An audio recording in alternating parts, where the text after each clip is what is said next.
Hello, everyone. Good evening. Welcome to night class. Happy to see you today. If you're here, make sure you check in for attendance. Let me know how the volume is. I'm going to be turning down the music capture. Should be very quiet, if audible at all, at this moment.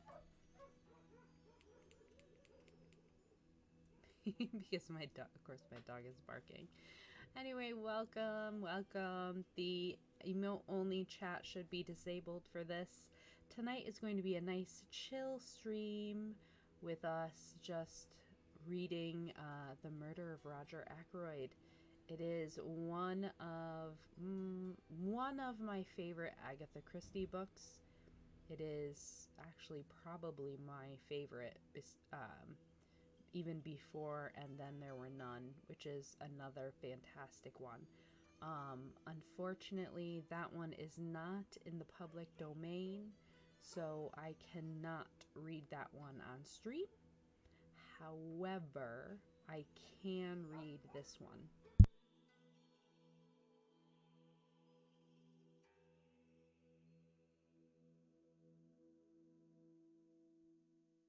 There we go.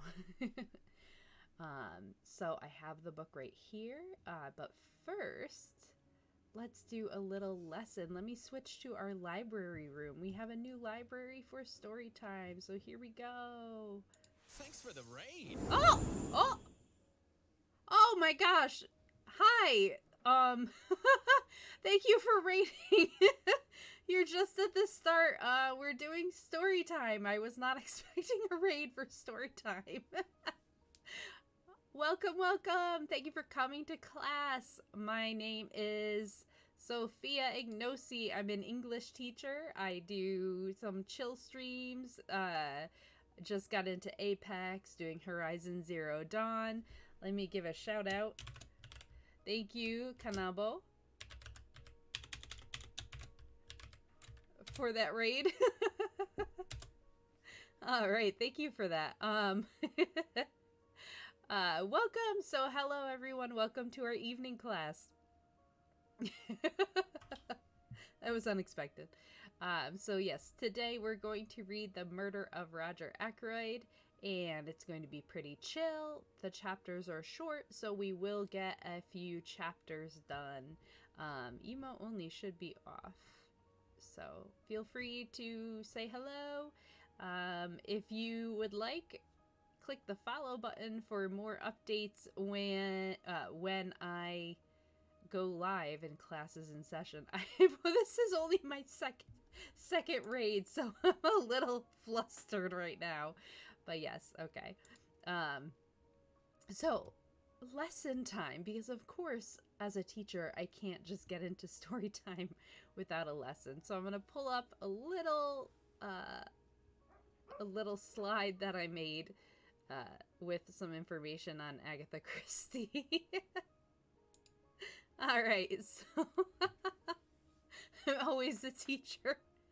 Agatha Christie's Murder of Roger Ackroyd was first published in June of 1926. The book entered the public domain on January 1st, 2022, which is this year. It used to be about 70 to 75 years before a book could enter the public domain. But in I believe it was the 80s, they decided to make it 95 years. So there was a 20-year moratorium on books entering the public domain. And what that means is anyone can read the books, access them for free, publish them, do different things with them. So, for example, The Great Gatsby entered the public domain last year, and since then there have been kind of spin-offs of it. The Chosen and the Beautiful is told from Jordan Baker's point of view. There's also Pride and Prejudice, which has been in the public domain for quite a while, and now we have like Pride and Prejudice and Zombies and some other things. So yeah, so that's what the public domain does. So in this, it features one of Christie's main detectives, Hercule Poirot, and is the third book written with this character. He is also featured in the books such as Murder on the Orient Express and Death on the Nile, which is, both of them are phenomenal, and they're now, well, Murder on the Orient Express is a film. Death on the Nile is, if it's not out, it is definitely coming out, but it is not there yet. Let's see. I want to drag myself up here so I can do a little talking. There we go. So in 2013, the British Crime Writers Association voted it the best crime novel ever. But it is also one of her most controversial novels because of the ending. So that's pretty cool. Another fact about Agatha Christie is that she is the most widely published author, and her books are the most widely read, other than Shakespeare and the Bible. So that's really saying something about her ability to write characters that really resonate with people. And in a sense, they're kind of timeless. It's obvious that they're written in an earlier time period, but they're enjoyable even today. There's also a new book that came out that I'm really excited to get. It's called, let's see, is it The Science of Agatha Christie? It just recently came out, but it's all about how she used forensics in her books before forensics was even a thing. She talked about fingerprints and blood spatter and all of that. So it's really cool, and I can't wait to read it, especially now that I'm kind of reading her books on stream. So let's go back to the library. Let's close out this. And now we're chilling in my library. I'm so excited about it. It's new. I kind of messed around with my template. But yes, here we go. I hope everyone enjoys. Please let me know again if the volume is too low. I'm going to speak a little quietly so that you get, not quite ASMR, but kind of like that. I'm going to turn the music off because it's distracting for me a little bit. So if you want the music back on, let me know, and I will do that. So, The Murder of Roger Ackroyd, Chapter 1. I'll have a book asset at some point. Dr. Shepherd at the breakfast table. Mrs. Ferrars died on the night of the 16th or 17th September, a Thursday. I was sent for at 8 o'clock on the morning of Friday the 17th. There was nothing to be done. She had been dead for some hours. It was just a few minutes after 9 when I reached home once more. I opened the front door with my latchkey and purposely delayed a few moments in the hall. Hanging up my hat and the light overcoat that I had deemed a wise precaution against the chill of an early morning autumn. To tell the truth, I was considerably upset and worried. I'm not going to pretend that at that moment I foresaw the events of the next few weeks. I emphatically did not do so, but my instinct told me that there were stirring times ahead. From the dining room on my left, there came the rattle of teacups and a short, dry cough of my sister Caroline. "Is that you, James?" she called. An unnecessary question, since who else could it be? To tell the truth, it was precisely my sister Caroline who was the cause of my few minutes' delay. The motto of the mongoose family, so Mr. Kipling tells us, is "go and find out." If Caroline ever adopts a crest, I should certainly suggest a mongoose rampant. One might omit the first part of the motto. Caroline can do any amount of finding out by sitting placidly at home. I don't know how she manages it, but there it is. I suspect that the servants and the tradesmen constitute her intelligence corps. When she goes out, it is not to gather in information, but to spread it. At that, too, she is amazingly expert. It was really this last named trait of hers which was causing me these pangs of indecision. Whatever I told Caroline now concerning the demise of Mrs. Ferrars would be common knowledge all over the village within the space of an hour and a half. As a professional man, I naturally aim at discretion. Therefore, I have got into the habit of continually withholding all information possible from my sister. She usually finds out just the same, but I have the moral satisfaction of knowing that I am in no way to blame.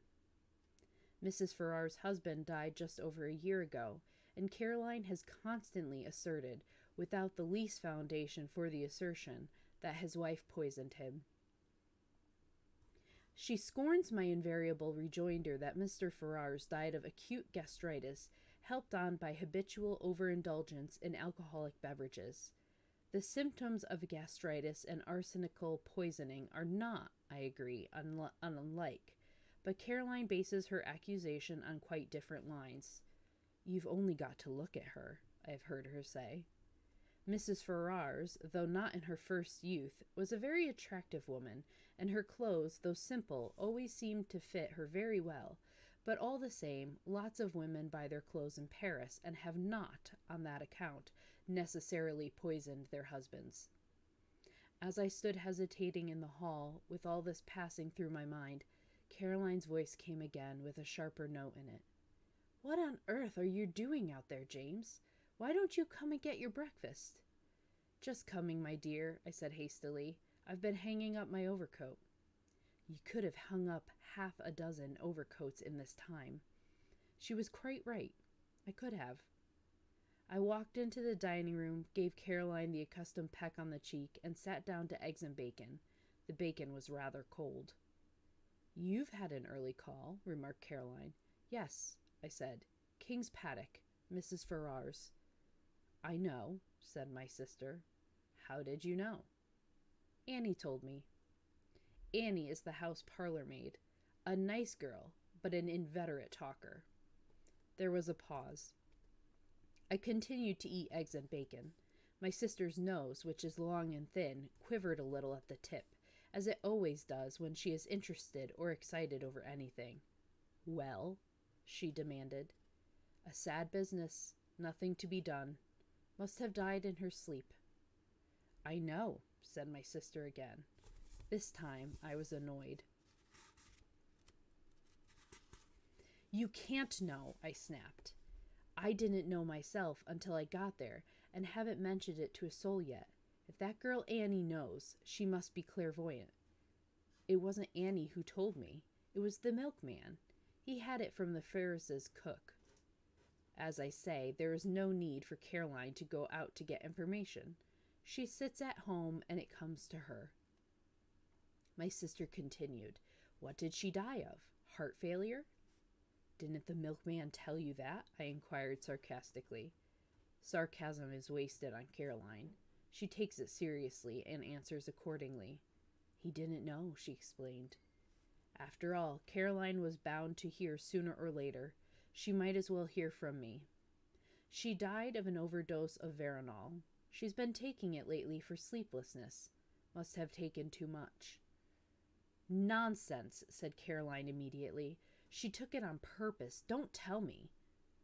It is odd when you have a secret belief of your own which you do not wish to acknowledge. The voicing of it by someone else will rouse you to a fury of denial.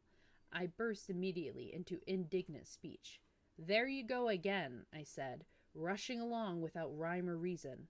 Why on earth should Mrs. Farrar's wish to commit suicide? A widow, fairly young still, very well off, good health, and nothing to do but enjoy life. It's absurd. Not at all. Even you must have noticed how different she has been looking lately. It's been coming on for the last 6 months. She's looked positively hag-ridden. And you have just admitted that she hasn't been able to sleep. What is your diagnosis? I demanded coldly. An unfortunate love affair, I suppose? My sister shook her head. Remorse, she said with great gusto. Remorse? Yes. You never would believe me when I told you she poisoned her husband. I'm more than ever convinced of it now. I don't think you're very logical, I objected. Surely if a woman committed a crime like murder, she'd be sufficiently cold-blooded to enjoy the fruits of it without any weak-minded sentimentality such as repentance. Caroline shook her head. There probably are women like that, but Mrs. Farrar's wasn't one of them. She was a mass of nerves.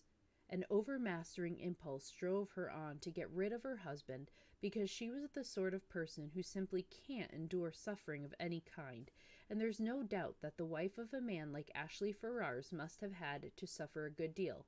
I nodded. And ever since, she's been haunted by what she did. I can't help feeling sorry for her. I don't think Caroline ever felt sorry for Mrs. Ferrars whilst she was alive. Now that she was gone, where, presumably, Paris frocks can no longer be worn, Caroline is prepared to indulge in the softer emotions of pity and comprehension. I told her firmly that her whole idea was nonsense.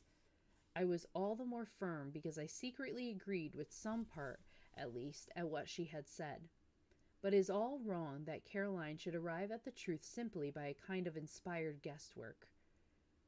I wasn't going to encourage that sort of thing.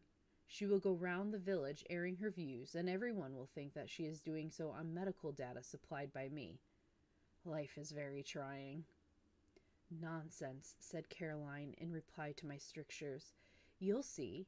10 to 1 she's left a letter confessing everything.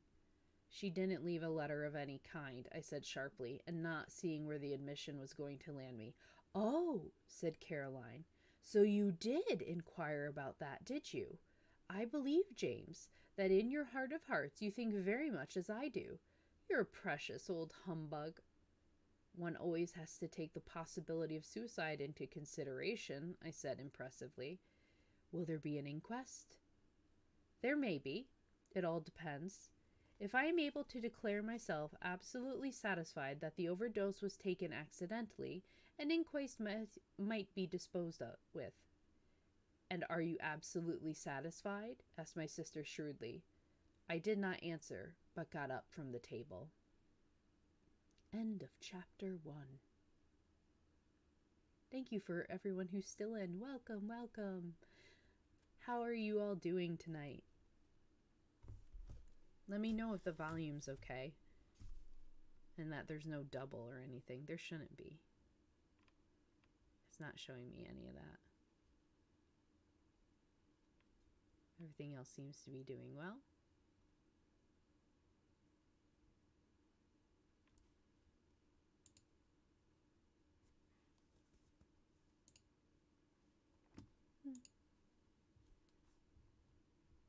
Just changing screens a little bit. Moving things around. Hope everyone is doing well. Again, it's just a nice chill evening. Nothing major.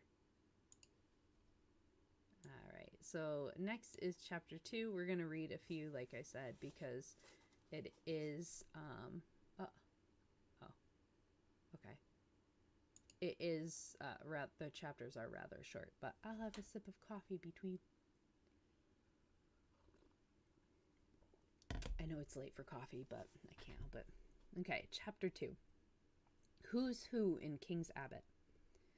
Before I proceed further with what I said to Caroline and what Caroline said to me, it might be as well to give some idea of what I should describe as our local geography. Our village, King's Abbot, is, I imagine, very much like any other village. Our big town is Cranchester, 9 miles away. We have a large railway station, a small post office, and 2 rival general stores. Able-bodied men are apt to leave the place early in life, but we are rich and unmarried ladies and retired military officers. Our hobbies and recreations can be summed up in one word: gossip. There are only 2 houses of any importance in King's Abbot. One is King's Paddock, left to Mrs. Ferrars by her late husband. The other, Fernley Park, is owned by Roger Ackroyd. Ackroyd has always interested me by being a man more impossibly like a country squire than any country squire could really be. He reminds one of the red-faced sportsman who always appeared early in the first act of an old-fashioned musical comedy, the setting being the village green. They usually sang a song about going up to London. Nowadays we have revues, and the country squire has died out of musical fashion. Of course, Roger Ackroyd is not really a country squire. He is an immensely successful manufacturer of, I think, wagon wheels. He is a man of nearly 50 years of age, rubicund of face, and genial of manner.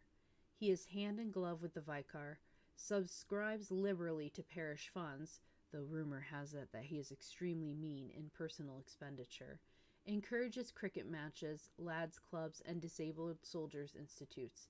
He is, in fact, the life and soul of our peaceful village of King's Abbot.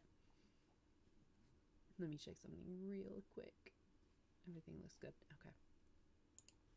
Okay. Now, when Roger Ackroyd was a lad of 21, he fell in love with and married a beautiful woman some 5 or 6 years his senior. Her name was Patton, and she was a widow with one child. The history of the marriage was short and painful. To put it bluntly, Mrs. Ackroyd was a dipsomaniac. She succeeded in drinking herself into her grave 4 years after her marriage. In the years that followed, Ackroyd showed no disposition to make a second matrimonial adventure. His wife's child by her first marriage was only 7 years old when his mother died. He is now 25. Ackroyd has always regarded him as his own son and has brought him up accordingly, but he has been a wild lad and a continual source of worry and trouble to his stepfather. Nevertheless, we are all very fond of Ralph Patton in King's Abbot. He is such a good-looking youngster, for one thing. As I said before, we are ready enough to gossip in our village. Everybody, hi Heidi. Everybody noticed from the first that Ackroyd and Mrs. Ferrars got on very well together. After her husband's death, the intimacy became more marked. They were always seen about together, and it was freely conjectured that at the end of her period of mourning, Mrs. Ferrars would become Mrs. Roger Ackroyd. It was felt, indeed, that there was a certain fitness in the thing.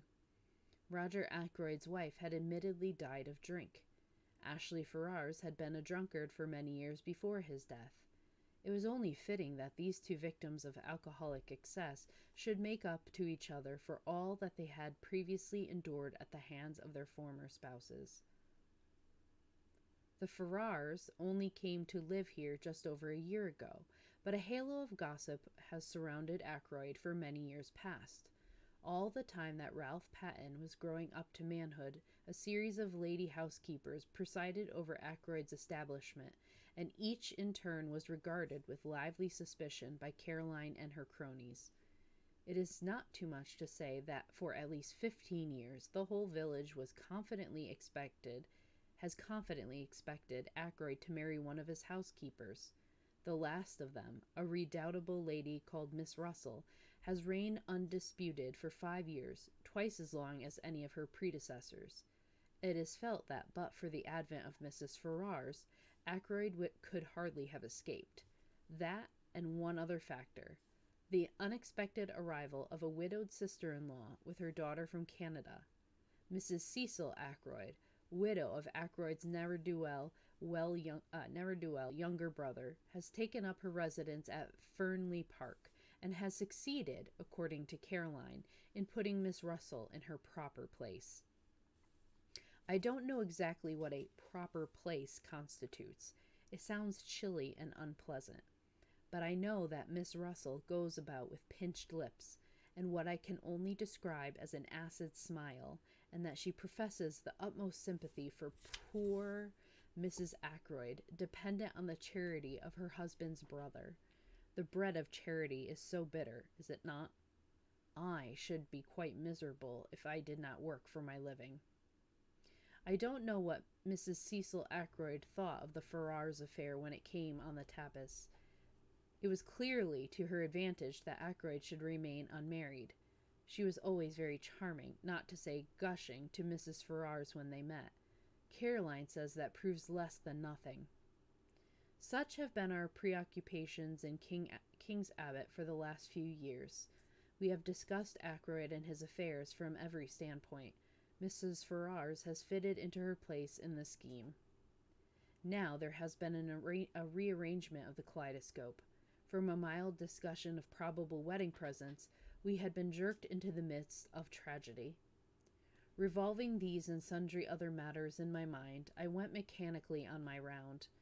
I had no cases of special interest to attend, which was, perhaps, as well, for my thoughts returned again and again to the mystery of Mrs. Ferrars' death. Had she taken her own life? Surely, if she had done so, she would have left some word behind to say what she contemplated doing. Women, in my experience, if they once reach the determination to commit suicide, usually wish to reveal the state of mind that led to the fatal action. They covet the limelight. When had I last seen her?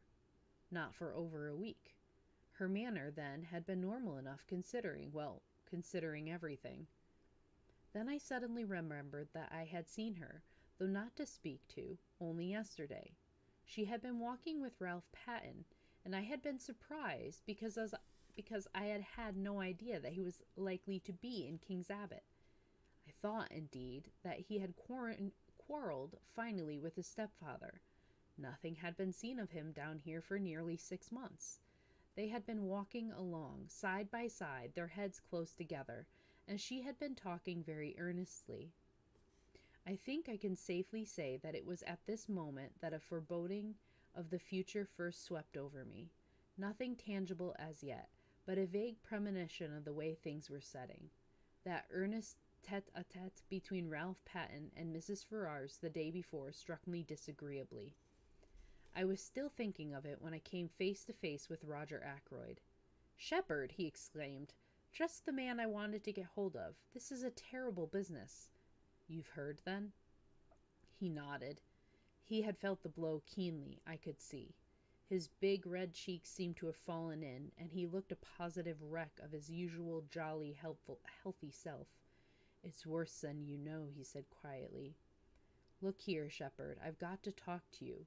Can you come back with me now?" "Hardly. I've got 3 patients to see still, and I must be back by 12 to see my surgery patients." "Then this afternoon. No, better still, dine tonight at 7:30. Will that suit you?" "Yes, I can manage that all right. What's wrong? Is it Ralph?" I hardly knew why I had said that, except, perhaps, that it had so often been Ralph. Ackroyd stared blankly at me, as though he hardly understood. I began to realize that there must be something very wrong indeed somewhere. I had never seen Ackroyd so upset before. "Ralph," he said vaguely. "Oh, no, it's not Ralph. Ralph's in London. Damn. Here's old Miss Gannett coming. I don't want to have to talk to her about this ghastly business. See you tonight, Shepherd, 7:30. I nodded, and he hurried away, leaving me wondering. Ralph in London?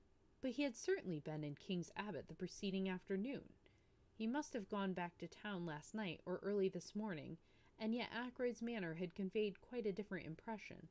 He had spoken as though Ralph had not been near the place for months. I had no time to puzzle the matter out further. Mrs. Gannett was upon me, thirsting for information. Miss Gannett has all the characteristics of my sister Caroline, but she lacks that unerring aim in jumping to conclusions which lends a touch of greatness to Caroline's maneuvers. Mrs. Gannett was breathless and interrogatory. Wasn't it sad about poor dear Mrs. Ferrars? A lot of people were saying she had been a confirmed drug taker for years. So wicked the way people went about saying things, and yet the worst of it was, there was usually a grain of truth somewhere in these wild statements. No smoke without fire. They were saying, too, that Mr. Ackroyd had found out about it, and had broken off the engagement, because there was an engagement. She, Miss Gannett, had proof positive of that. Of course, I must know all about it. Doctors always did, but they never tell? And all this with a sharp, beady eye on me to see how I reacted to these suggestions. Fortunately, long association with Caroline has led me to preserve an impassive countenance and to be ready with small, non-committal remarks. On this occasion, I congratulated Miss Gannett on not joining in ill-natured gossip. Rather a neat counterattack, I thought. It left her in difficulties, and before she could pull herself together, I had passed on. I went home thoughtful to find several patients waiting for me in the surgery. I had dismissed the last of them, as I thought, and was just contemplating a few minutes in the garden before lunch when I perceived one more patient waiting for me. She rose and came towards me as I stood somewhat surprised.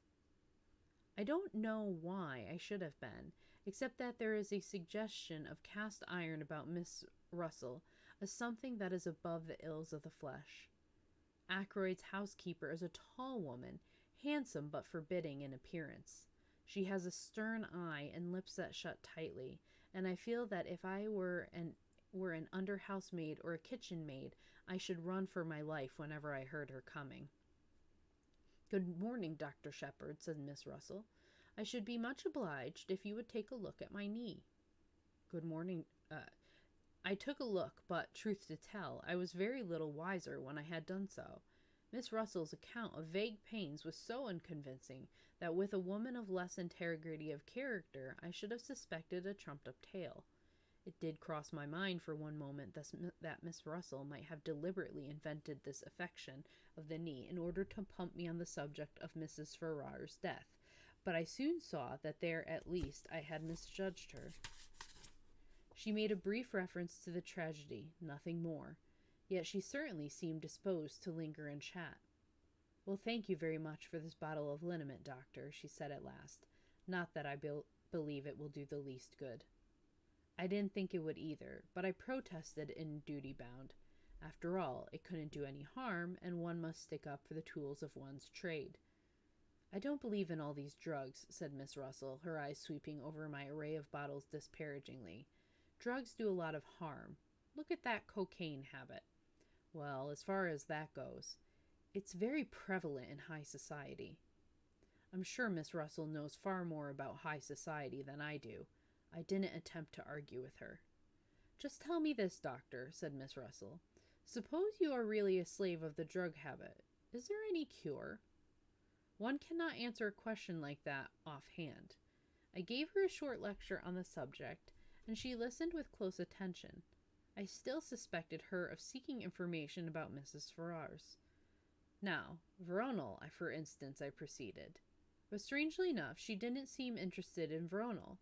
Instead, she changed the subject and asked me if it was true that there were certain poisons so rare as to baffle detection. "Ah," I said, "you've been reading detective stories." She admitted that she had. "The essence of a detective story," I said, "is to have a rare poison, if possible something from South America that nobody has ever heard of, something that one obscure tribe of savages used to poison their arrows with. Death is instantaneous, and Western science is powerless to detect it. Is that the kind of thing you mean?" "Yes. Is there really such a thing?" I shook my head regretfully. "I'm afraid there isn't. There's curare, of course." I told her a good deal about curare, but she seemed to have lost interest once more. She asked me if I had any in my poison cupboard, and I replied in the negative. I fancy I fell in her estimation. She said she must be getting back, and I saw her out at the surgery door just as luncheon gong went. I should never have suspected Miss Russell of a fondness for detective stories. It pleases me very much to think of her stepping out of the housekeeper's room to rebuke a delinquent housemaid, and then returning to a comfortable perusal of The Mystery of the Seventh Death, or something of the kind. End of chapter 2. Oh, what does everyone think of the book so far? I love this story so much. So Hercule Poirot has not come into it yet. It's told from the point of view of the doctor, which is pretty cool. I like that. Sip of coffee.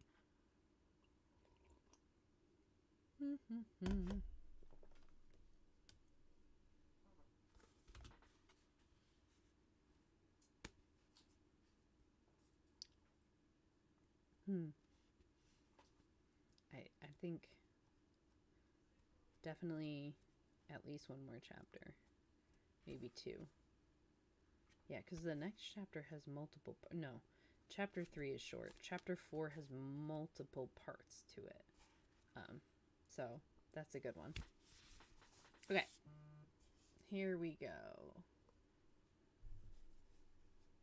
Alright, let's see. Chapter 3, The Man Who Grew Vegetable Marrows. I told Caroline at lunch that I should be dining at Fernley. She expressed no objection. On the contrary. "Excellent," she said. "You'll hear all about it. By the way, what is the trouble with Ralph?" "With Ralph?" I said, surprised. "There isn't any." "Then why is he staying at the Three Boars instead of at Fernley Park?" I did not for a minute question Caroline's statement that Ralph Patton was staying at the local inn. That Caroline said so was enough for me. Ackroyd told me he was in London, I said. In the surprise of the moment, I departed from my valuable rule of never parting with information. Oh, said Caroline. I could see her nose twitching as she worked on this. He arrived at the Three Boars yesterday morning, she said, and he's still there. Last night he was out with a girl. That did not surprise me in the least. Ralph, I should say, is out with a girl most nights of his life. I hear a cat. Where was I? But I did rather wonder that he chose to indulge in the pastime in King's Abbot instead of in the gay metropolis. One of the barmaids, I asked. No, that's just it. He went out to meet her. I don't know who she is. Bitter for Caroline to have to admit such a thing. But I can guess, continued my indefatigable sister. I waited patiently. His cousin. Flora Ackroyd? I exclaimed in surprise. Flora Ackroyd is, of course, no relation whatever, really, to Ralph Patton, but Ralph has been looked upon for so long as practically Ackroyd's own son that cousinship is taken for granted. Flora Ackroyd, said my sister. But why not go to Fernley if he wanted to see her? Secretly engaged, said Caroline with immense enjoyment. Old Ackroyd won't hear of it, and they have to meet this way. I saw a good many flaws in Caroline's theory, but I forbore to point them out to her. An innocent remark about our new neighbor created a diversion. The house next door, the Larches, has recently been taken by a stranger. To Caroline's extreme annoyance, she has not been able to find out anything about him except that he is a foreigner. The intelligence corps has proved a broken reed. Presumably, the man has milk and vegetables and joints of meat and occasional wittings just like everybody else. But none of the people who make it their business to supply these things seem to have acquired any information. His name, apparently, is Mr. Perrott, a name which conveys an odd feeling of unreality. The thing we do know about him is that he is interested in the growing of vegetable marrows. Yes, it's actually spelled Perrott in this one, even though that's not his actual name. Okay. But that is certainly not the sort of information that Caroline is after. She wants to know where he comes from, what he does, whether he is married, what his wife was or is like, and so on. Whether he has children, what his mother's maiden name was, and so on. Somebody very like Caroline must have invented the questions on passports, I think. My dear Caroline, I said, there's no doubt at all about what the man's profession has been. He's a retired hairdresser. Look at that mustache of his. Caroline dissented. She said that if the man was a hairdresser, he would have wavy hair, not straight. All hairdressers did. I cited several hairdressers personally known to me who had straight hair, but Caroline refused to be convinced. I can't make him out at all, she said in an aggrieved voice. I borrowed some garden tools the other day, and he was most polite, but I couldn't get anything out of him. I asked him point blank at last whether he was a Frenchman, and he said he wasn't. And somehow I didn't like to ask him any more. I began to be more interested in our mysterious neighbor, a man who is capable of shutting up Caroline and sending her, like the Queen of Sheba, empty away, must be something of a personality. I believe, said Caroline, that he's got one of those new vacuum cleaners. I saw a meditated loan and the opportunity of further questioning gleaming from her eye. I saw the chance to escape into the garden. I am rather fond of gardening. I was busily exterminating dandelion roots when a shout of warning sounded from close by, and a heavy body whizzed by my ears and fell at my feet with a repellent squelch. It was a vegetable marrow. I looked up angrily. Over the wall to my left there appeared a face, an egg-shaped head, partially covered with suspiciously black hair, 2 immense mustaches, and a pair of watchful eyes. It was our mysterious neighbor, Mr. Perrott. He broke at once into fluent apologies. I demand of you 1,000 pardons, monsieur. I am without defense. For some months now I cultivate the marrows. This morning I suddenly enrage myself with these marrows. I send them to promenade themselves. Alas, not only mentally but physically. I seize the biggest. I hurl him over the wall. Monsieur, I am ashamed. I prostrate myself. Before such profuse apologies, my anger was forced to melt. After all, the wretched vegetable hadn't hit me. But I sincerely hoped that throwing large vegetables over walls was not our new friend's hobby. Such a habit could hardly endear him to us as a neighbor. The strange little man seemed to read my thoughts. "Ah, no," he exclaimed. "Do not disquiet yourself. It is not with me a habit. But you can figure to yourself, monsieur, that a man may work towards a certain object, may labor and toil to attain a certain kind of leisure and occupation, and then find that, after all, he yearns for the old busy days and the old occupations that he thought himself so glad to leave." "Yes," I said slowly. "I fancy that that is a common enough occurrence. I myself am perhaps an instance. A year ago I came into a legacy, enough to enable me to realize a dream.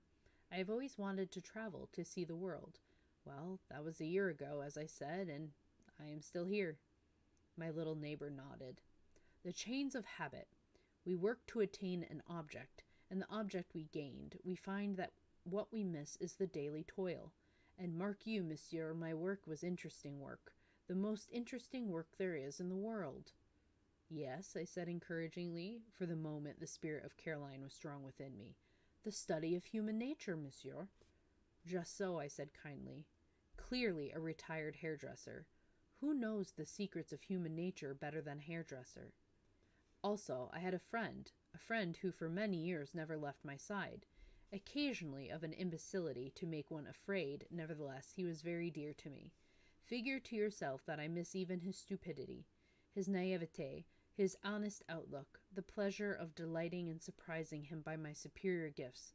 All these I miss more than I can tell you." "He died?" I asked sympathetically. "Not so. He lives and flourishes, but on the other side of the world. He is now in the Argentine." "In the Argentine," I said enviously. "I have always wanted to go to South America." I sighed and then looked up to find Mr. Perrott eyeing me sympathetically. He seemed an understanding little man. "Will you go there, yes?" he asked. I shook my head with a sigh. "I could have gone," I said, "a year ago, but I was foolish, and worse than foolish." Yeah, he's excited. Greedy. I risked the substance for the shadow." "I comprehend," said Mr. Perrott. "You speculated?" I nodded mournfully, but in spite of myself, I felt secretly entertained.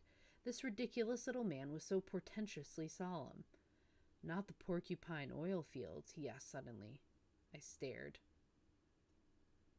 "I thought of them, as a matter of fact, but at the end I plumped for a gold mine in Western Australia." My neighbor was regarding me with a strange expression which I could not fathom. "It is fate?" I asked irritably. "That I should live next to... What is fate?" "That I should live next to a man who seriously considers Porcupine oil fields and also West Australian gold mines. Tell me, have you also a penchant for auburn hair?" I stared at him open-mouthed, and he burst out laughing. No, it is not the insanity that I suffer from. Make your mind easy. It was a foolish question that I put to you there, for you see, my friend of whom I spoke was a young man, a man who thought all women good, and most of them beautiful. But you are a man of middle age, a doctor, a man who knows the folly and the vanity of most things in this life of ours. Well, we are neighbors. I beg of you to accept and present to your excellent sister my best marrow." He stooped, and with a flourish produced an immense specimen of the tribe, which I duly accepted in the spirit in which it was offered. "Indeed," said the little man cheerfully, "this has not been a wasted morning. I have made the acquaintance of a man who in some ways resembles my far-off friend. By the way, I should like to ask you a question. You doubtless know everyone in this tiny village. Who is the young man with the very dark hair and eyes and the handsome face? He walks with his head flung back and an easy smile on his lips." The description left me in no doubt. That must be Captain Ralph Patten, I said slowly. I have not seen him about here before. No, he has not been here for some time.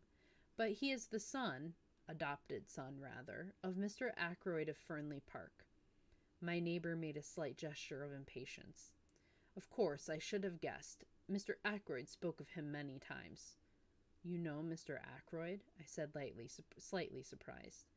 Mr. Ackroyd knew me in London, when I was at work there. I have asked him to say nothing of my profession down here.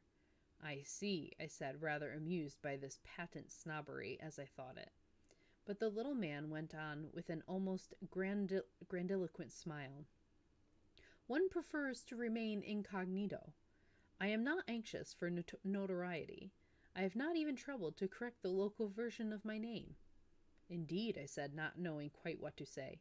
Captain Ralph Patten, mused Mr. Perrott. And so he is engaged to Mr. Ackroyd's niece, the charming Miss Flora.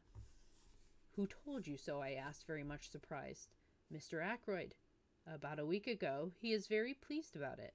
Has long desired that such a thing should come to pass, or so I understood from him. I even believe that he brought some pressure to bear upon the young man.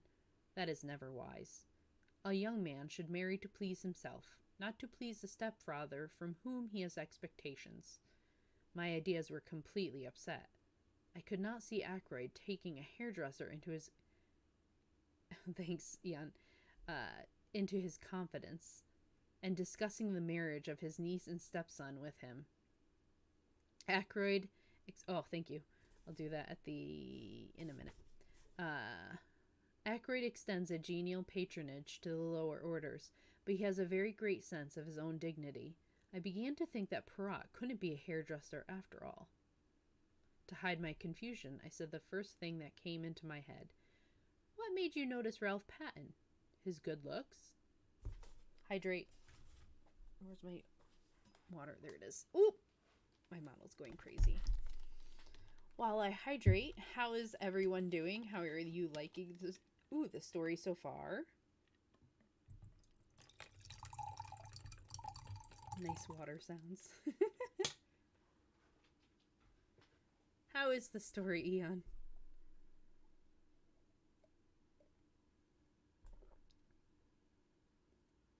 Just joined in, but always love a good murder mystery. Yeah, me too. You missed my presentation that I had. I closed it. Otherwise, I'd show it. You can always catch the VOD. On a lesson. Was testing out my VR headset and raging. Oh no! Why were you raging?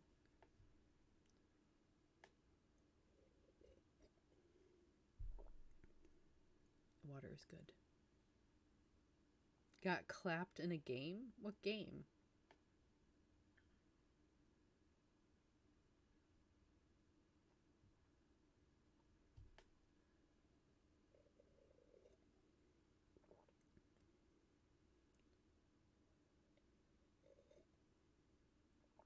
Super hot VR? I don't know what that is. I'm assuming it's spicy by the title. It was a pain in the ass to set up. Oh, yeah. I did notice it said that. Steam went up and said that. It's violent? Oh.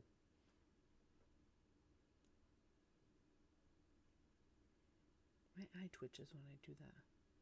You beat up red hexagonal people. Sounds interesting. Alright, let me finish this glass. Do.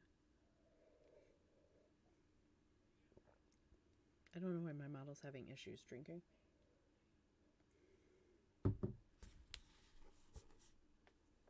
Working on my sweat. Maybe I need one of those. It'll be good exercise. Okay. I lost my shoe. Okay. Here we go.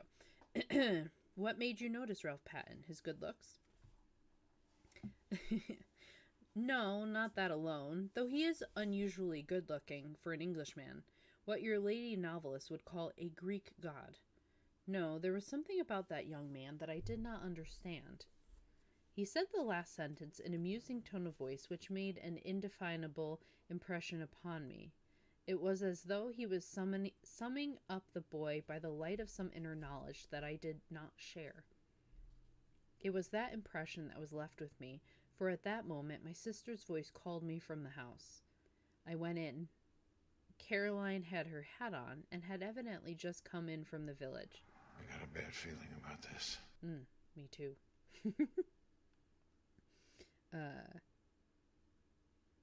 She began without preamble.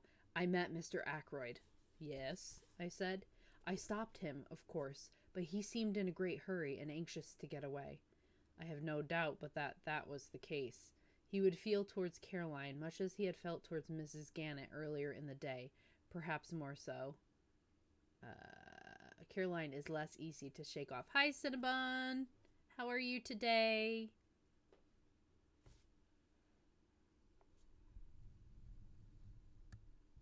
Hi. It's story time. Just finished. Oh, yay! What were you streaming?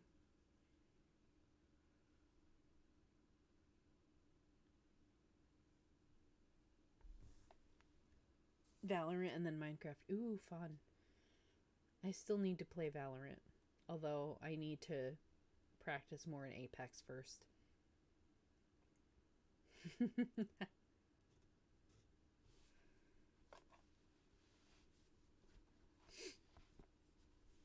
We are almost finished with chapter 3. Yeah, we're like halfway through chapter 3. Thank you for the shout out. Yay! Yes, Eon is great and on top of things. So long as I'm available. Good. Yay. Okay. I asked him at once about Ralph. He was absolutely astonished.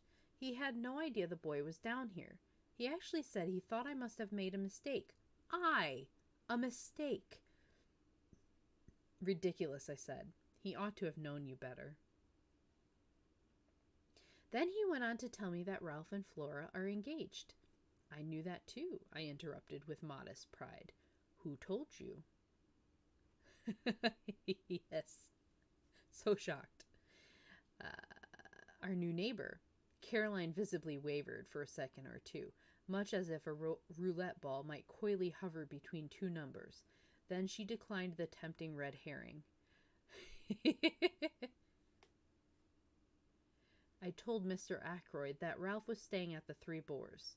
Caroline, I said, do you never reflect that you might do a lot of harm with this habit of yours of repeating everything indiscriminately? Nonsense, said my sister. People ought to know things.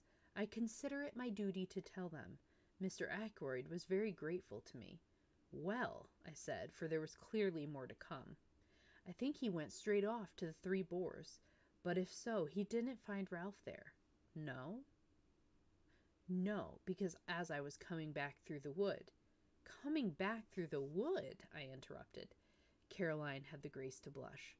It was such a lovely day. Thanks for the lurk. It was such a lovely day, she exclaimed. I thought I would make a little round. The woods with their autumnal tints are so perfect at this time of year. Caroline, yes, she is.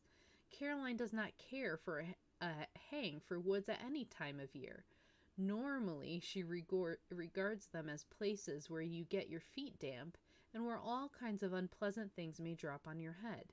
No, it was good, sound mongoose instinct which took her out to our local wood.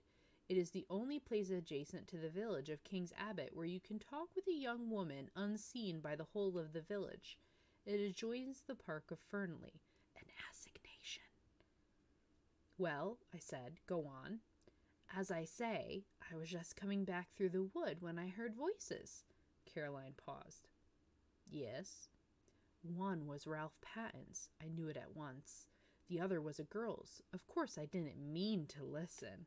Of course not, I interjected with patent sarcasm, which was, however, wasted on Caroline. But I simply couldn't help overhearing. The girl said something. I didn't quite catch what it was, and Ralph answered. He sounded very angry. My dear girl, he said, don't you realize that it is quite on the cards the old man will cut me off with a shilling? He's been pretty fed up with me for the last few years. A little more would do it. And we need the dibs, my dear. I shall be a very rich man when the old fellow pops off. He's mean as they make 'em, but he's rolling in money, really. I don't want him to go altering his will. You leave it to me, and don't worry." Those were his exact words. I remember them perfectly. Unfortunately, just then I stepped on a dry twig or something, and they lowered their voices and moved away. I couldn't, of course, go rushing after them, so I wasn't able to see who the girl was. "That must have been most vexing," I said. "I suppose, though, you hurried on to the Three Boars, felt faint, and went into the bar for a glass of brandy, and so were able to see if both the barmaids were on duty." "It wasn't a barmaid," said Caroline unhesitatingly. "In fact, I'm almost sure that it was Flora Ackroyd, only it doesn't seem to make sense," I agreed. "But if it wasn't Flora, who could it have been?" Rapidly, my sister ran over a list of maidens living in the neighborhood, with profuse reasons for and against. When she paused for breath, I murmured something about a patient and slipped out. My face is freezing. "Caroline, you still seem hella sus." Yeah, she is. Let me readjust something real quick.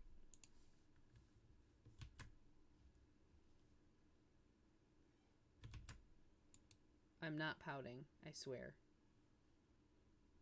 Did I lose internet again?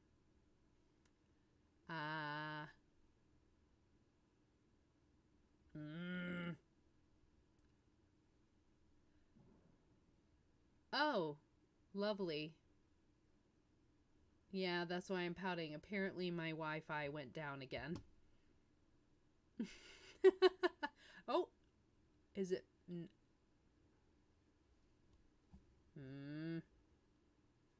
Oh. Oh, there's a storm. It's messing with it. He looks so angry. At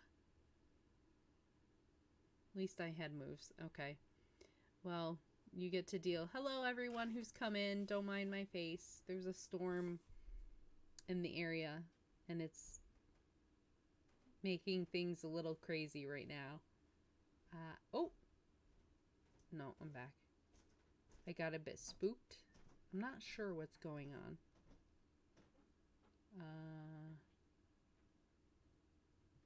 It's being a little weird. It's like delayed. It could be the internet. Wi-Fi. Connection very weak. Oh well. Let's continue with the story. I just might be a little slow for a while. I heard the storm just now come in. Didn't realize we were getting one. Okay. Where was I? He left for the doctor. I proposed to make my way to the Three Boars. It seemed likely that Ralph Patten would have returned there by now. I knew Ralph very well, better perhaps than anyone else in King's Abbot, for I had known his mother before him, and therefore I understood him. I understood much in him that puzzled others. He was, to a certain extent, the victim of heredity. He had not inherited his mother's fatal propensity for drink, but nevertheless he had in him a strain of weakness. As my new friend of this morning had declared, he was extraordinarily handsome, just on 6 feet, perfectly proportioned, with the easy grace of an athlete. He was dark, like his mother, with a handsome sunburnt face always ready to break into a smile. Ralph Patten was of those born to charm easily and without effort. He was self-indulgent and extravagant, with no veneration for anything on earth, but he was lovable nevertheless, and his friends were all devoted to him. Could I do anything with the boy? I thought I could. On inquiry at the Three Boars, I found that Captain Patten had just come in. I went up to his room and entered unannounced. For a moment, remembering that what I had heard and seen, I was doubtful of my reception. But I need to have had no misgivings. "Why, it's Shepherd. Glad to see you."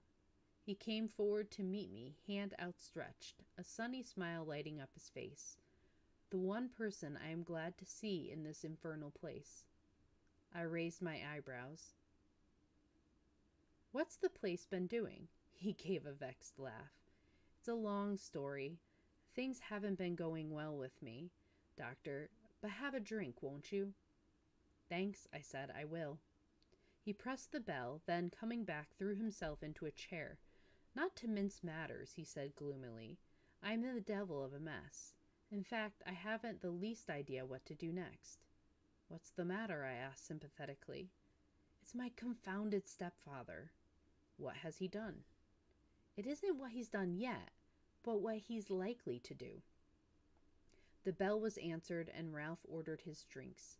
When the man had gone again, he sat hunched in the armchair, frowning to himself. Is it really serious? I asked. He nodded. I'm fairly up against it this time, he said soberly. The unusual ring of gravity in his voice told me that he spoke the truth. It took a good deal to make Ralph grave. In fact, he continued, I can't see my way ahead. I'm damned if I can. If I could help, I suggested diffidently, but he shook his head very decidedly. Good of you, Doctor, but I can't let you in on this. I've got to play a lone hand. He was silent a minute, and then repeated in a slightly different tone of voice, Yes, I've got to play a lone hand.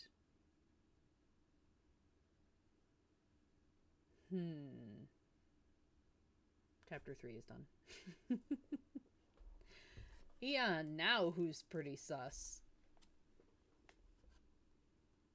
I'm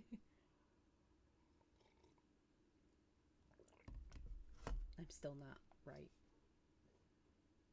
This is frustrating.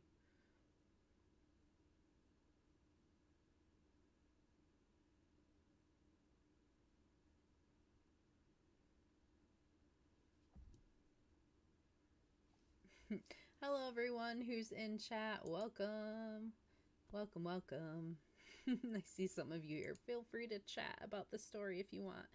I'm going to run an ad break or something, and I'll be right back. I'm going to try to reset my my Wi-Fi and see if that'll solve the issue, if maybe it just needs to be tweaked because of the storm.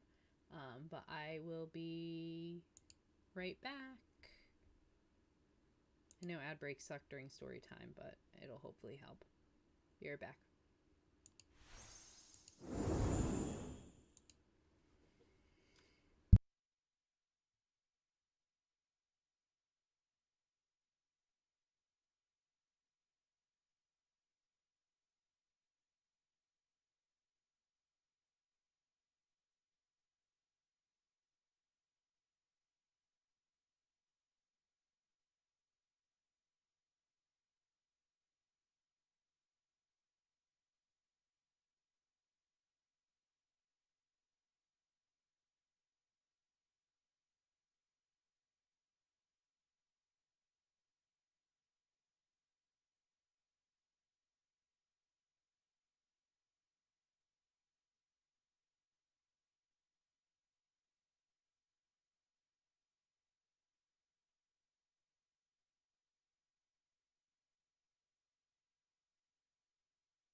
wrong thing. And I have that. I tried restarting the program. The Wi-Fi is back up. There is a major delay between the two. Thank you. Between the two programs. I don't know why. It is working, but very delayed. I don't know why. Low CPU. Yeah. 0 drop frames. I'm not sure what's going on. I'll try to figure it out after the stream. But yeah, if you don't mind me reading with no facial movements and just my head moving, or delayed facial things, then we can keep going. So, oh no, I lost all my viewers because of it. It's okay. It's okay. Thank you for everyone who's still visiting and hanging out. All right, so I do want to read chapter 4. There are 2 parts, but it's not too long. And then after chapter 4, I will end the stream so that I can try to fix this issue. Okay, so here we go. 4, Dinner at Fernley, Part 1. It was just a few minutes before 7:30 when I rang the front doorbell of Fernley Park. The door was opened with an admirable promptitude by Parker, the butler. The night was such a fine one that I had preferred to come on foot. I stepped into the big square hall, and Parker relieved me of my overcoat. Just then Ackroyd's secretary, a pleasant young fellow by the name of Raymond, passed through the hall on his way to Ackroyd's study, his hands full of papers. "Good evening, Doctor. Coming to dine? Or is this a professional call?" The last was in allusion to my black bag, which I had laid down on the oak chest. I explained that I had expected a summons to a confinement case at any moment, and so had come out prepared for an emergency call. Raymond nodded, and went on his way, calling over his shoulder, "Go into the drawing room. You know the way. Ladies will be down in a minute. I must just take these papers to Mr. Ackroyd, and I'll tell him you're here." On Raymond's appearance, Parker had withdrawn, so I was alone in the hall. I settled my tie, glanced in a large mirror which hung there, and crossed to the door directly facing me, which was, as I knew, the door of the drawing room. I noticed, just as I was turning the handle, a sound from within, the shutting of a window, I took it to be. I noticed it, I may say, quite mechanically, without attaching any importance to it at the time. I opened the door and walked in. As I did so, I almost collided with Miss Russell, who was just coming out. We both apologized. For the first time, I found myself appraising the housekeeper and thinking what a handsome woman she must once have been. Indeed, as far as that goes, still was. Her dark hair was unstreaked with gray, and when she had a color, as she had at this minute, the stern quality of her looks was not so apparent. Quite subconsciously, I wondered whether she had been out, for she was breathing hard, as though she had been running. "I'm afraid I'm a few minutes early," I said. "Oh, I don't think so. It's gone 7:30, Dr. Shepherd." She paused a minute before saying, "I didn't know you were expected to dinner tonight. Mr. Ackroyd didn't mention it." I received a vague impression that my dining there displeased her in some way, but I couldn't imagine why. "How's the knee?" I inquired. "Much the same, thank you, doctor. I must be going now." "Mrs. Ackroyd will be down in a minute. I only came in here to see if the flowers were all right." She passed quickly out of the room. I strolled to the window, wondering at her evident desire to justify her presence in the room. As I did so, I saw what, of course, I might have known all the time, had I troubled to give my mind to it, namely, that the windows were long French ones opening on the terrace. The sound I had heard therefore, could not have been that of a window being shut down. Quite idly, and more distracted my mind from painful thoughts than for any other reason, I amused myself by trying to guess what could have caused the sound in question. Coals on the fire? No, that was not the kind of noise at all. A drawer of a bureau pushed in? No, not that. Then my eye was caught by what, I believe, is called a silver table, the lid of which lifts, and through the glass of which you can see the contents. I crossed over to it, studying the contents. There were 1 or 2 pieces of old silver, a baby shoe belonging to King Charles I, some Chinese jade figures, and quite a number of African implements and curios. Wanting to examine one of the jade figures more closely, I lifted the lid. It slipped through my fingers and fell. At once I recognized the sound I had heard. It was the same table lid being shut down gently and carefully. I repeated the action once or twice for my own satisfaction. Then I lifted the lid to scrutinize the contents more closely. I was still bending over the open silver table when Flora Ackroyd came into the room. Quite a lot of people do not like Flora Ackroyd, but nobody can help admiring her, and to her friends she can be very charming. The first thing that strikes you about her is her extraordinary fairness. She has the real Scandinavian pale gold hair. Her eyes are blue as the waters of a Norwegian fjord, and her skin is cream and roses. She has square, boyish shoulders and slight hips.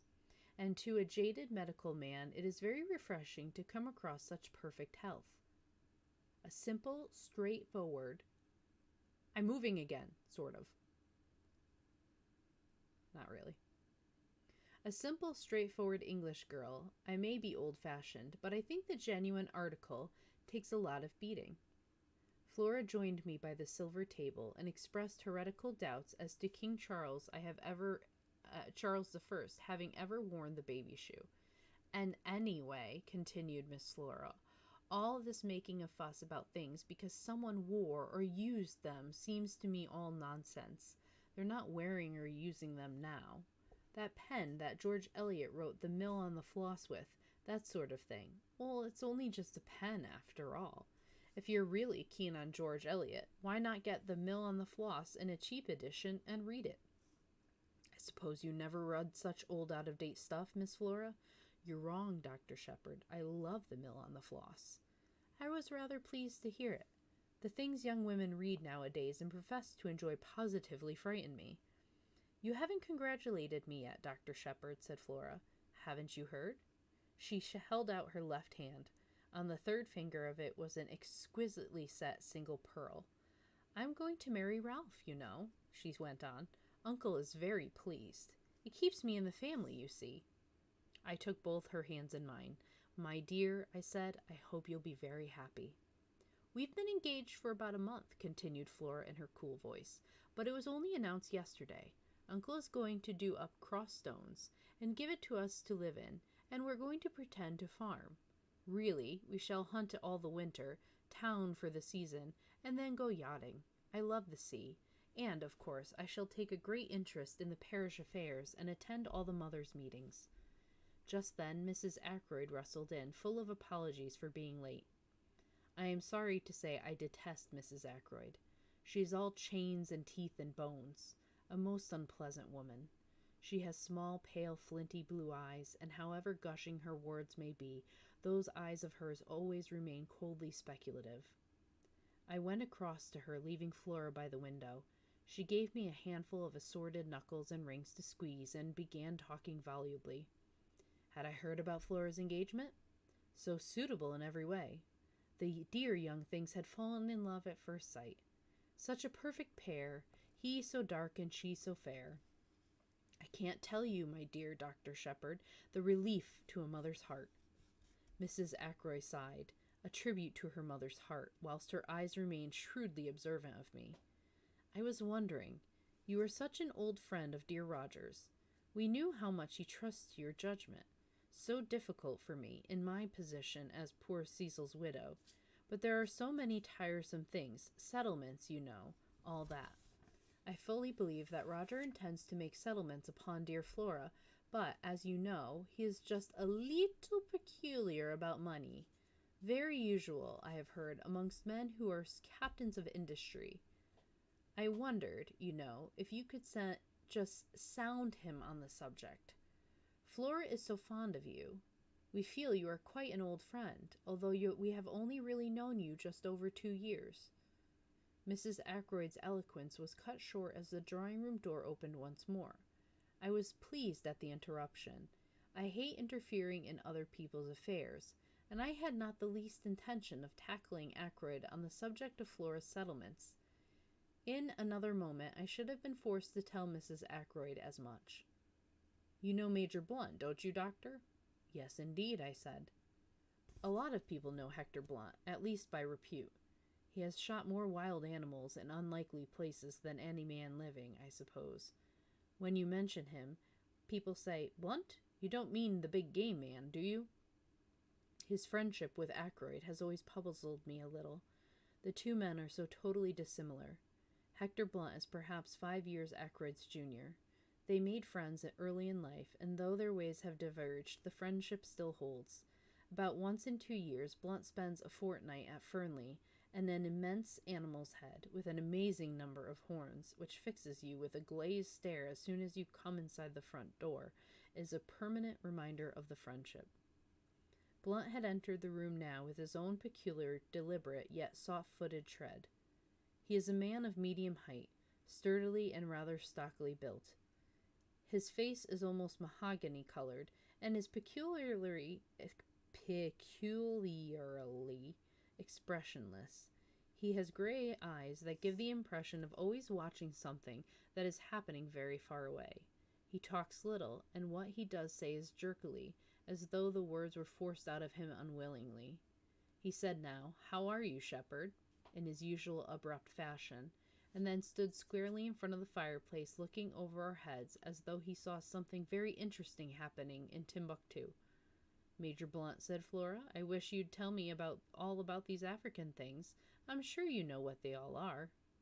I have heard Hector Blunt described as a woman-hater, but I noticed that he joined Flora at the silver table with what might be described as alacrity.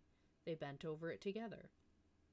I was afraid, Mrs. Ackroyd, we'd begin talking about settlements again, so I made a few hurried remarks about the new sweet pea.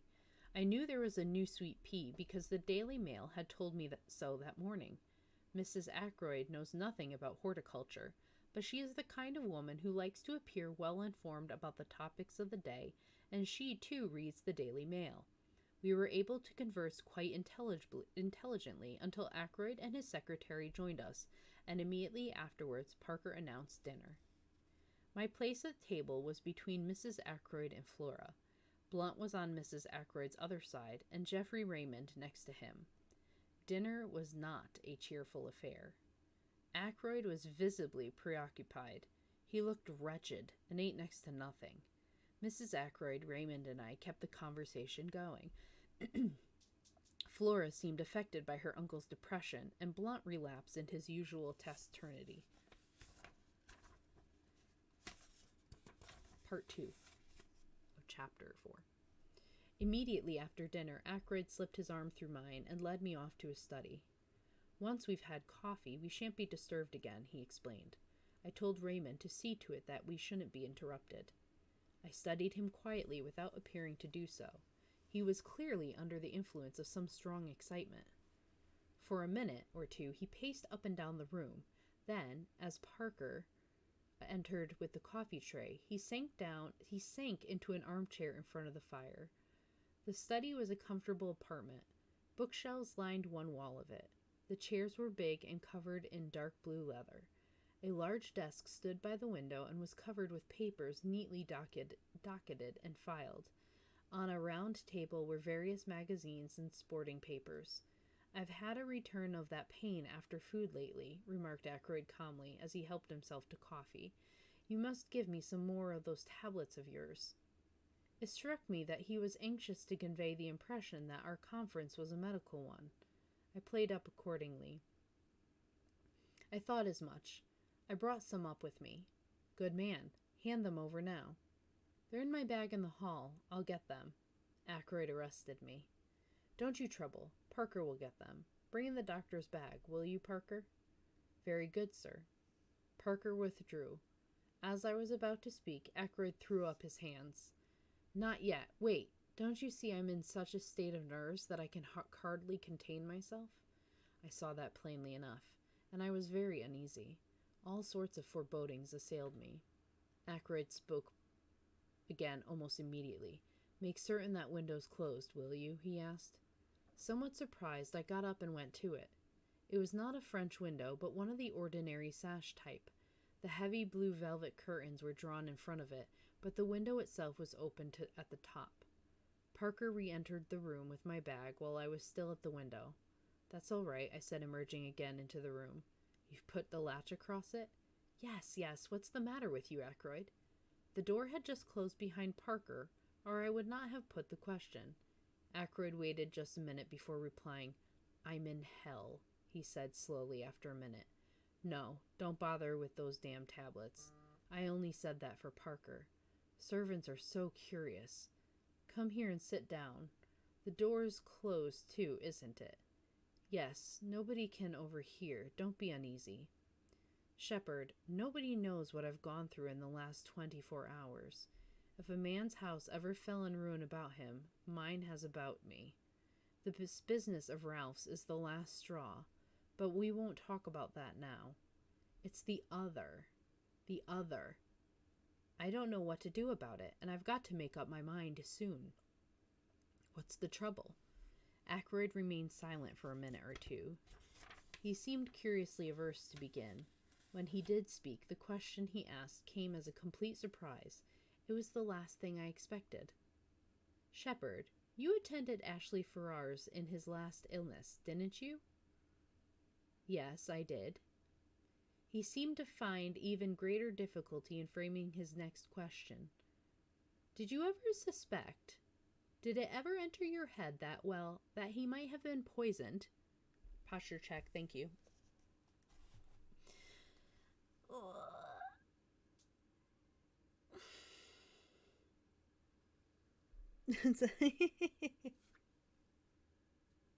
I needed that stretch. Poisoned, you say? Yes, poisoned, indeed. I was silent for a minute or two.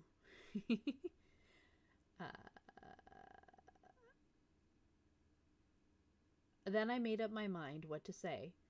Roger Ackroyd was not Caroline. I'll tell you the truth, I said. At the time I had no suspicion whatever. But since, well, it was mere idle talk on my sister's part. That first put the idea into my head.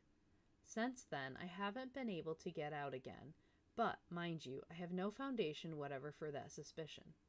He was poisoned, said Ackroyd. He spoke in a dull, heavy voice. Who by? I asked sharply. His wife. How do you know that? She told me so herself. When? Yesterday. My God, yesterday. It seems 10 years ago. I waited a minute, then he went on. You understand, Shepard, I'm telling you this in confidence. It's to go no further. I want your advice. I can't carry the whole weight by myself. As I said just now, I don't know what to do. Can you tell me the whole story? I said. I'm still in the dark. How did Mrs. Farrar's come to make this confession to you? It's like this.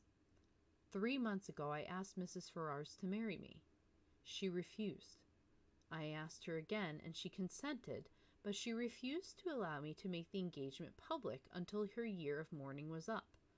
Yesterday, I called upon her, pointed out that a year and 3 weeks had now elapsed since her husband's death, and that there could be no further objection to making the engagement public property. I had noticed that she had been very strange in her manner for some days. Now, suddenly, without the least warning, she broke down completely.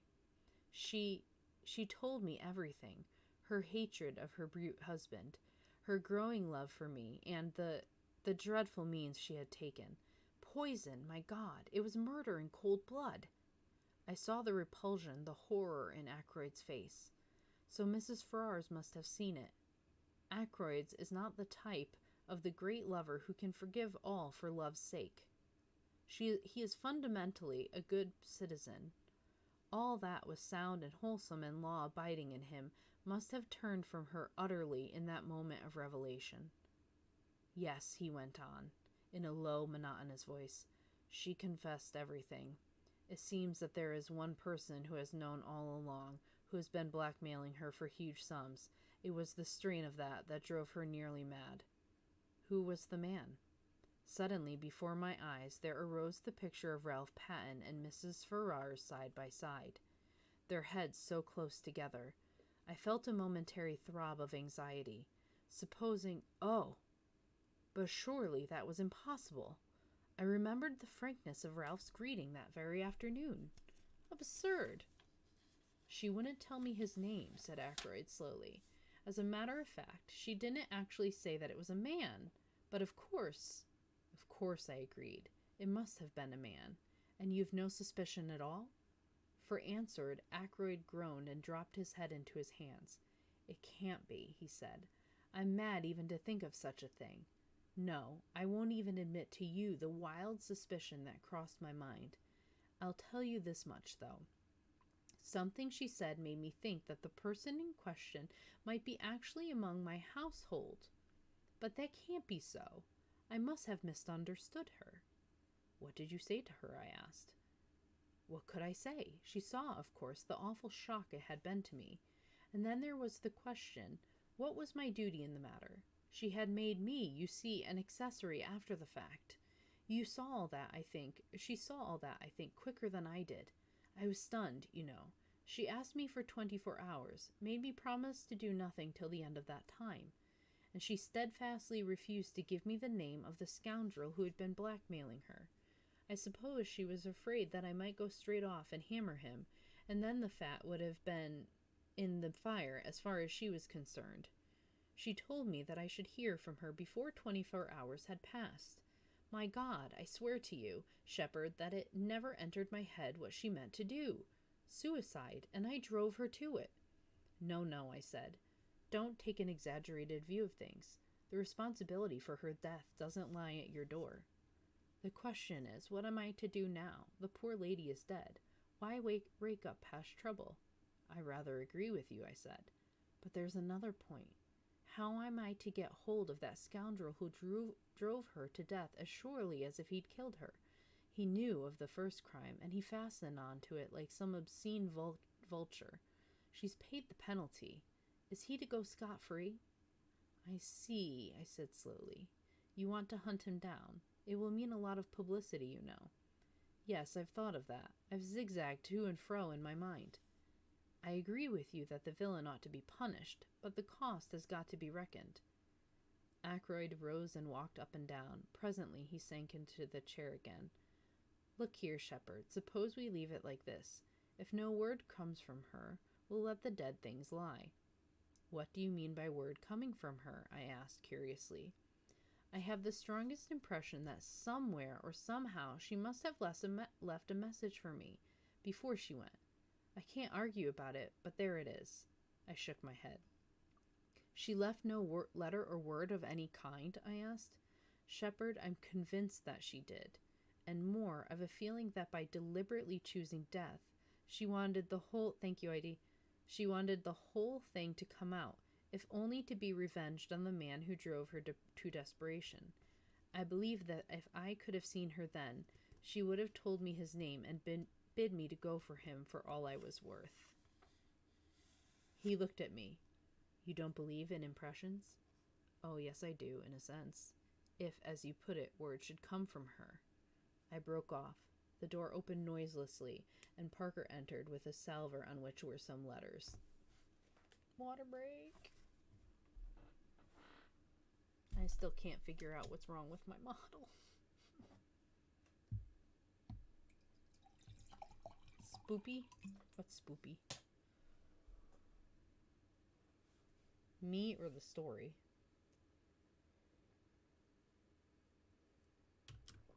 Oop, oop.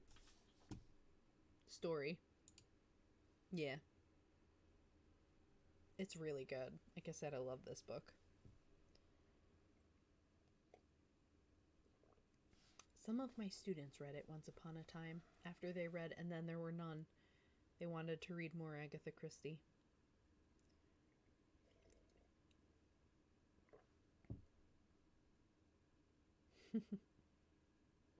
Remember?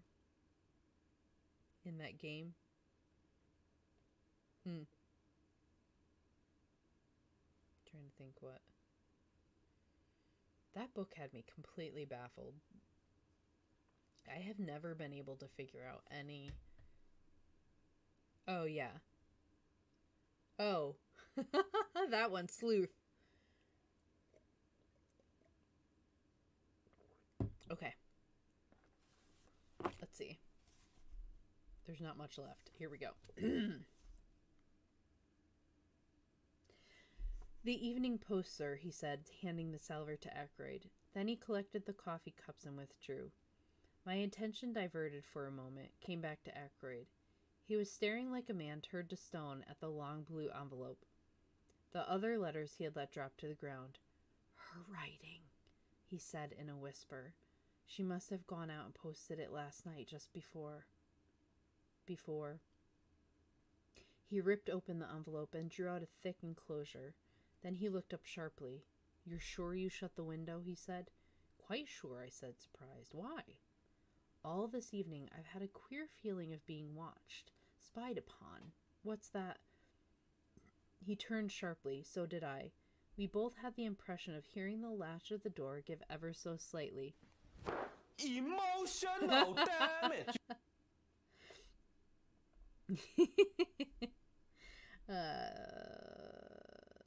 Impression of hearing the latch of the door give ever so slightly. I went across to it and opened it. There was no one there. Nerves, murmured Ackroyd to himself.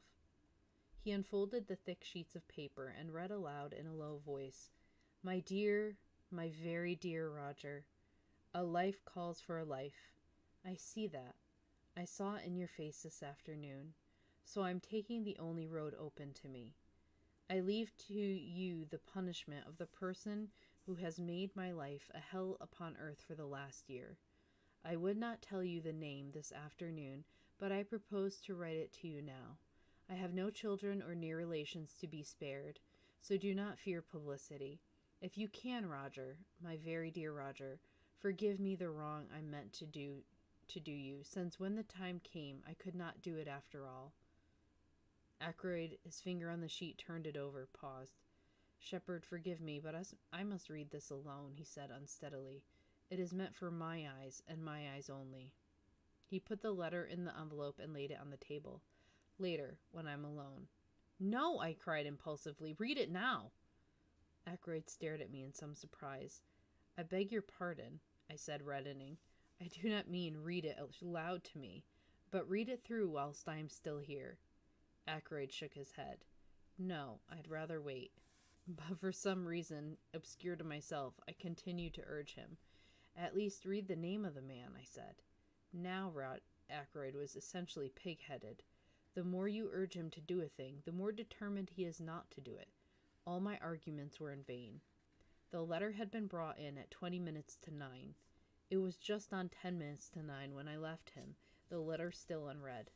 I hesitated with my hand on the door handle, looking back and wondering if there was anything I had left undone. I could think of nothing.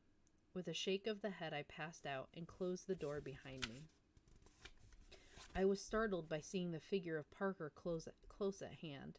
He looked embarrassed, and it occurred to me that he might have been listening at the door. What a fat, smug, oily face the man had, and surely there was something decidedly shifty in his eye. Mr. Ackroyd particularly does not want to be disturbed, I said coldly. He told me to tell you so. Quite so, sir. I fancied I heard the bell ring. This was such a palpable untruth that I did not trouble to reply. Preceding me to the hall, Parker helped me on with my overcoat, and I stepped out into the night. The moon was overcast, and everything seemed very dark and still. The village church clock chimed 9 o'clock as I passed through the lodge gates.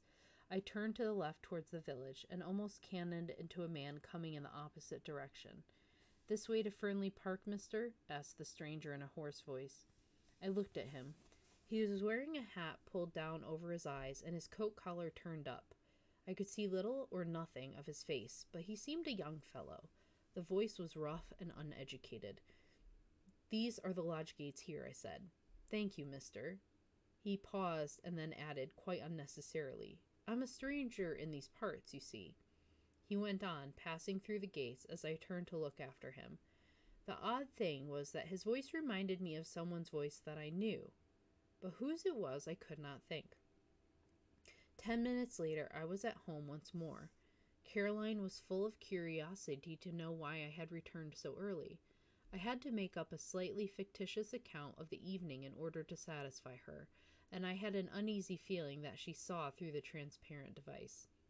At 10 o'clock, I rose, yawned, and suggested bed. Caroline acquiesced. It was Friday night, and on Friday night I wind the clocks. I did it as usual, whilst Caroline satisfied herself that the servants had locked up the kitchen properly. It was 10:15 as we went up the stairs. I had just reached the top when the telephone rang in the hall below. "Mrs. Bates," said Caroline immediately. "I'm afraid so," I said ruefully. I ran down the stairs and took up the receiver. "What?" I said. "What? Certainly, I'll come at once." I ran upstairs, caught my bag, and stuffed a few extra dressings in it. "Parker telephoning," I shouted to Caroline, "from Fernley. They've just found Roger Ackroyd murdered." And we're done for today. End of chapter 4.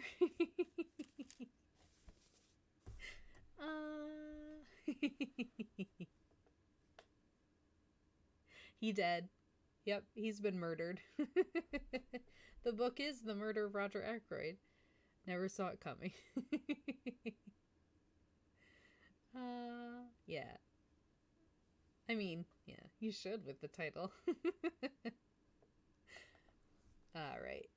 So what are your thoughts on the book so far, everyone who's in chat and viewers? I'd love to know what you think. Even if you're a lurker or first-time viewer and you've never talked before, I'd like to, if you want to share. Was there a time skip? No, there wasn't. No time skip. He went home he left at 9 o'clock, and then it was 10:15. He got the phone call. 10:15 they went up to bed. Nope, no flashbacks. Nope.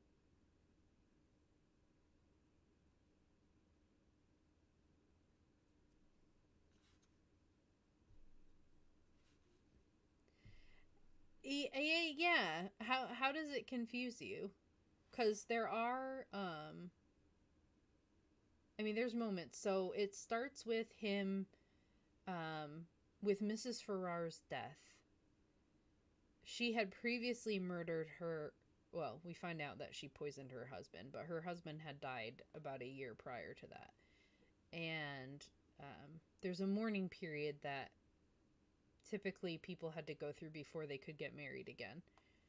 Oh, no, he wasn't dead. Mrs. Farrar's was dead. There's multiple deaths in this book. Mrs. Farrar's husband had died. Then she died.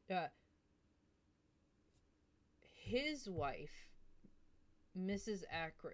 Patton, died before the book. When Ralph was young. Yeah. Okay, so recap. Roger Ackroyd married a widow named Mrs. Patton, and she had a son. She died 4 years after their marriage, and his stepson, he kind of like basically adopted into the family. Mrs. Farrar's was married to a man who died a year before the events of the story because she's finished with her mourning period, meaning, you know, she couldn't be seen with other men and whatnot in romantic situations. The book opens with her death, and her the doctor's sister, Caroline, is convinced that it was poison, that she had died. There's a lot of suspicious people, like questioning, being gossips, because of course in a small town, what else are you going to do? And there's people questioning about like what poisons could be, you know, given that wouldn't be detected, which is pretty sus.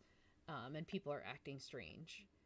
supposedly Roger Ackroyd didn't know his stepson Ralph was back in the area. Apparently there was some sort of kind of issues between them because Ralph was a bit of a player. And he's supposed to marry Flora Ackroyd, which is Roger Ackroyd's niece, which seems strange, but not if you remember that they're not related by blood. He's been like adopted into the family. Mrs. Ackroyd mentioned in the book is not Roger Ackroyd's wife, it's his sister who's living in the house with him, because she's also a widow. There's a lot of just dead people. So that's pretty much a recap at the beginning. And Roger Ackroyd and Mrs. Ferrars were supposed to be getting married. They were engaged. What? My mouth is working finally as the stream is ending. Ah. Or it was for a minute. Maybe? Sort of. So they were about to come forward with that, but she admitted that she had killed her husband, which obviously he did not agree with and was going to break it off. Yeah, I don't know what's wrong with my model. All the apps are working correctly except for something. I don't know. Okay. So, any other questions? I'm losing some people. That's okay. Thanks for the recap. Yes! And I'll do the recap again before I read next stream, too, for everyone who's just come in. It's delayed. I'm not going to raid anyone tonight because we had a quiet kind of chat. Yeah. And it just doesn't make sense to kind of go into, like, Apex or something like that after this. So I'm going to leave it at that. And thank you, everybody who came in and joined me today. I really appreciate it. I hope you're enjoying this story, and I hope you come back to see me next time when my model's hopefully working again. So bye, everyone. Have a good night. Bye. I'm waving, but you can't see that. What's the point? Bye.